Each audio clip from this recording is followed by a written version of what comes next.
People often point to a so-called global temperature when they talk about climate change. But there's no such thing as a global temperature. Neither is there a global average temperature or even a global temperature anomaly. They're merely statistics that outside of politics have no meaning in the real world. You see, temperature is not an amount of something like height or weight. Temperature is a number that represents the condition of a physical system. Scientists call temperature an intensive quantity, in contrast to quantities that they call extensive.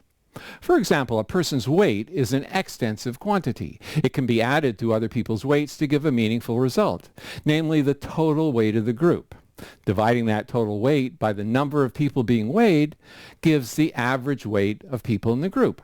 That's obvious. We do that all the time. But this does not apply to intensive properties like density, pressure, viscosity, concentration, and of course temperature, none of which can be added up in any meaningful fashion. And if you can't generate a meaningful answer when you add them up, then how are you going to get a meaningful answer when you divide them by the number of measurements? Well, obviously you can't.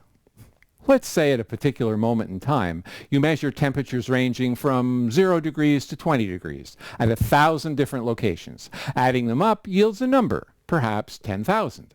But that doesn't mean anything, of course. There's no place or thing that measures 10,000 degrees. So how can you take that meaningless number, divide by the total number of temperature measurements, and end up with a meaningful result?